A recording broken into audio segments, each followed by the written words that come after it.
Allez, cette question à présent, les marchés sont-ils incohérents? Il faut se poser la question parce que si on fait le film un petit peu à l'envers, il y a quelques jours, rappelez-vous, on en a parlé longuement ici sur ce plateau, les marchés se faisaient dézinguer, on a eu cette turbulence très forte, secousse sur les marchés américains, sur même les marchés actions européens. Après cette bonne statistique d'un point de vue économique, ce qui déjà posait des questions, mais on avait donc des pressions sur les salaires sur le mois de décembre aux États-Unis. Les taux américains à 10 ans progressaient et ça faisait effectivement baisser les marchés actions. Hier, on a encore une fois un nouveau chiffre d'inflation qui est quand même assez fort. Et pour le coup, ce chiffre est quasiment, on va dire, ignoré par les marchés. Ça mérite quelques explications. Bonjour Philippe. Bonjour David. Philippe Béchade, rédacteur en chef de la Bourse au quotidien. Encore une fois, est-ce qu'il n'y a pas une contradiction entre les réactions, encore une fois, de la semaine dernière des marchés qui voit tout en noir, et là pour le coup on fait comme si on n'avait pas eu une statistique qui est dans la veine de celle de la semaine dernière, les prix à la consommation plus forts qu'attendus, peut-être qu'il faut décrypter, aller soulever le capot pour comprendre, mais quand même c'est pas une surprise quand même, ce changement comme ça d'humeur en quelques jours, ou est-ce qu'il y a une logique qui m'échappe peut-être, c'est possible? Il y a une logique que tout le monde semble avoir quand même acceptée, c'est qu'à un moment, il faut que les marchés corrigent. La bulle est en train de prendre des proportions dantesques. Et elle a éclaté, non pas par les actions, elle a éclaté au travers d'un dérivé, de quelque chose d'un petit peu souterrain, que les gens connaissent assez peu. La volatilité. On en a parlé, on va pas revenir là-dessus. Voilà. On en parlé la semaine dernière. Et hier, paraît un chiffre qui, en données brutes, paraît fort. L'indice des prix à la consommation. Plus 0,5. Mais en fait, quand on regarde là, effectivement sous le capot, qu'est-ce qu'on découvre? Alors d'abord que quand on retire l'énergie, on arrive à 0,3. Si on retire les contrats d'assurance vie, le prix de la santé... C'est 0,3, mais on attendait 0,2. Donc c'est un peu plus. Oui, mais il faut le corriger de cette forte hausse des primes d'assurance automobile, du coût de la santé, qui sont des facteurs qui ne sont pas du tout liés à une tension sur la demande. Et puis ensuite, quand on regarde les salaires, on s'aperçoit que, défalqué de l'inflation, la hausse, elle est seulement de 0,8, ce qui est vraiment pas méchant. En tout cas, ça enterre la crainte de dérapage des prix par la hausse des salaires, puisque quand on regarde ensuite l'inflation déflatée des salaires, on arrive même, et là c'est assez surprenant, à un chiffre de moins 0,2. Donc l'inflation par les salaires, ça y est, ça on peut mettre de côté.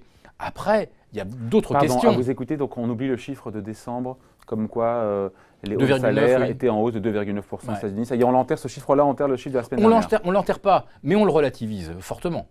Alors on verra bien si effectivement, on verra ça autour du 25-26 février, on aura d'autres indicateurs sur l'inflation sous-jacente. Alors on verra si effectivement la tendance de décembre se confirme. Si tel n'est pas le cas, c'est que le souci est ailleurs. Bon, en tout cas, ce qui se confirme assurément, c'est qu'il n'y a pas d'emballement de l'inflation, on ne va pas jouer à se faire peur, mais il y a comme une hausse modérée des prix, on est en rythme annuel, quand on arrête d'enlever tout ce qui nous fait plaisir, on est sur 2,1% de hausse des prix à la consommation. C'est une réalité. Ça, c'est bien vu, ça. Quand on enlève tout ce qui nous fait plaisir, effectivement, et si on le remet, qu'est-ce qui se passe? Si on réintègre des taxes, si on réintègre le coût des services publics, etc., on s'aperçoit qu'aux États-Unis, en fait, l'inflation, elle est plus proche de 3 que de 2, je parle de l'inflation réelle, celle que subissent vraiment les gens, celle qui impacte le pouvoir d'achat. Et c'est peut-être ce aussi qui est apparu hier et qui a un peu rassuré, c'est que les ventes de détail ont reculé de 0,3%. Ça veut dire que cette inflation non mesurée, mais qui existe bel et bien, elle commence à abîmer le pouvoir d'achat. Et c'est peut-être ce qu'on a vu hier. Donc, si on n'a pas... Donc les marchés, ils ont eu raison hier de se calmer, de se dire finalement, les marchés actions peuvent repartir, il n'y a pas péril dans la demeure. Oui, mais attention, c'est pour de mauvaises raisons. Parce que si effectivement cette inflation non mesurée abîme le pouvoir d'achat, si la hausse des taux abîme le pouvoir d'achat, à ce moment-là, c'est la croissance qui sera mise en danger, puisque 70%, enfin c'est le chiffre habituel, c'est 70% de la croissance américaine repose sur la demande intérieure. Si cette demande intérieure se retrouve contrainte, ça va peut-être pas être aussi nirvanesque que ce que l'on envisageait en début d'année. Est-ce qu'il n'y a pas un autre paradoxe, encore une fois, donc lecture des marchés en se disant finalement ce chiffre-là il n'est pas si grave du point de vue de l'inflation, et en même temps on a les taux à 10 ans américains, aujourd'hui on est à 2,95. Est-ce qu'on ne s'approche pas encore une fois de l'heure de vérité pour le 10 ans américain qui est vraiment le baromètre qui permet en théorie de faire bouger les actions dans un sens ou dans l'autre derrière? On aurait pu imaginer qu'il aurait cru, on aurait dit un taux à 10 ans à 2,95, on aurait dit oh là là, les marchés actions vont s'effondrer. Hier, ça monte à qu'on a New dit. York et ça monte aujourd'hui à Paris. On est à plus 1,5% à l'heure où on se parle. Eh oui. On s'est tous plantés? Ou est-ce que c'est les marchés qui, encore une fois, changent d'avis comme de chemise? Ils changent d'avis, ils réagissent à l'odeur de l'argent. De nombreux experts estimaient qu'entre 2,60 et 2,65, le 10 ans américain commencerait à poser de graves problèmes. On avait eu cette discussion il y a quelques semaines. Exactement. Ensemble, hein. Donc 2,63, c'était même le mur de Grantham. C'était un économiste qui estimait qu'à partir de 2,63, les choses commenceraient à mal tourner.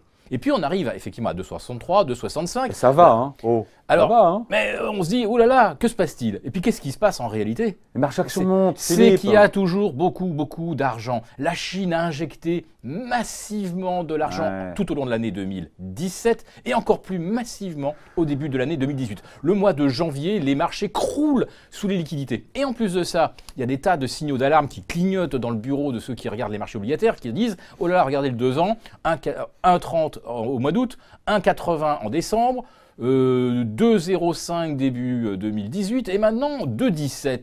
Ça devrait péter. Donc, mais tous les castants se sont trompés. Mais non, c'est que tout le monde prédisait l'apocalypse quand on aurait des taux à 10 ans à 3%. Mais ça va, on les a ça va peut-être début février. Ça va peut-être se produire. Pourquoi? Parce que là, jusqu'à présent, quel est le phénomène? Je vous parle de l'odeur de l'argent. Eh bien, quand les experts voient le 2 ans à 2,10, 2,15, c'est on sort. Et puis, le soir même, c'est mais qu'est-ce qu'on fait de tout ce pognon? Voilà. Et du coup, on se dit, mais regardez les résultats, les trimestriels, ils sont 80% au-dessus des attentes. Ils sont quand même bons les résultats. Mais ils sont très bons. Sauf que ça fait des années qu'on anticipe un jour, ils vont devenir bons, presque aussi bons que ceux qu'on a observés. Bon, donc ça veut dire quoi? Ça veut dire que, est-ce que c'est l'heure de vérité ou pas pour les taux à 10 ans américains de 95? On va vers les 3% ou est-ce que finalement on voit que ça tient et que les marchés actions montent et que ça pose absolument aucun problème et que tous les Cassandres en sont pour leur argent et leurs frais? Alors les Cassandres, c'est toujours le problème du timing. Donc on pourrait vous mettre dedans d'ailleurs. Non, moi j'analyse les risques sous-jacents. Après ça, le timing, je n'ai pas plus qu'un autre. Mais il y a un moment où on sait que dans une fourchette, par exemple, 2,65, 3, les choses ont commencé à être douloureuses.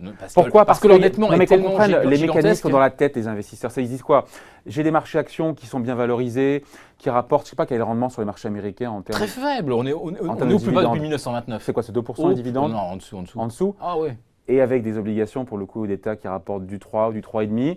Peut-être qu'on a envie de sortir du marché action pour aller sur le marché obligataire. C'est ça le raisonnement que font. Il y a un moment où ce raisonnement pourrait effectivement se tenir. Et ce raisonnement ne le tient pas encore parce que pour l'instant, on a surtout sorti de l'argent du marché obligataire. Et là, où le mettre? Et reviennent immédiatement ces raisonnements qui ont l'air d'être frappés au sceau du bon sens. Ah, les bénéfices, tout ça, la croissance, tout est merveilleux. C'est l'alignement des planètes.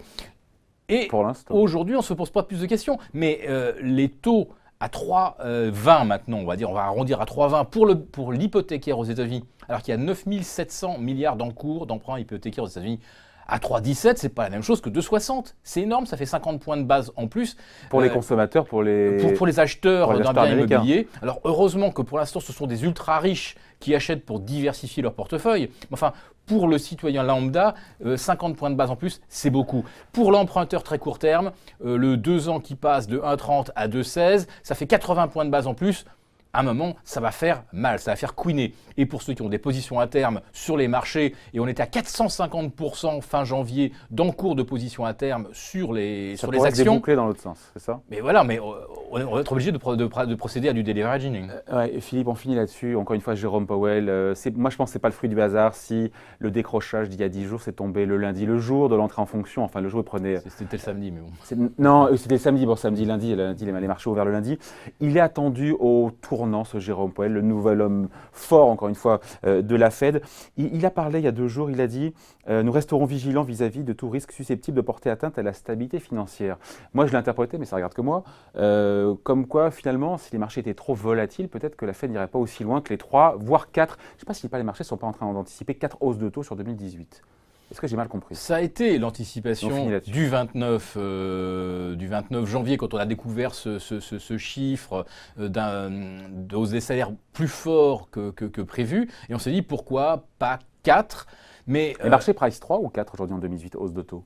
Là, il commence à pricer 4, mais dans le discours de M. Powell, qui est vraiment une décalcomanie des communiqués de Janet Yellen, il n'y a aucune inflexion, il n'y a aucun durcissement du ton. C'est simplement le marché qui fait son propre calcul. Mais moi, j'ai une autre interprétation, je l'ai déjà défendue, c'est que c'est pas seulement peut-être les marchés américains qui pricent eux-mêmes une hausse de taux, une 4e hausse de taux, c'est simplement que les Chinois n'achètent plus de bons du Trésor. Et là, c'est l'offre et la demande. D'où vous sortez ça? Il y a des chiffres. On a envie de vous croire, mais ça sort d'où ça? Oui, il y a des chiffres, puisqu'on sait en 2016-2017 de combien les encours de la Banque centrale de Chine se sont réduits. C'est quelque chose, c'est de l'ordre de 6 à 700 milliards. Et en janvier, comme la Banque centrale chinoise a injecté l'équivalent de 450 milliards de dollars dans sa propre économie, il faut bien qu'elle sorte cet argent de quelque part. Et elle ne peut pas les inventer. Elle est obligée. C'est le privilège d'une banque centrale. Elle peut, mais elle est obligée aussi de réaliser une partie de ses actifs. Et majoritairement, ce sont des T-bonds américains. Sur fond, en plus de ça, eh bien, de risques de guerre commerciale avec les États-Unis, de barrières douanières réciproques, etc. Et là, je pense que c'est un message fort envoyé aux Américains. Allez, j'ai remis une petite pièce dans le jukebox. Merci à vous, c'est toujours un plaisir. Philippe Béchat, donc, rédacteur en chef de la Bourse au quotidien. Merci Philippe.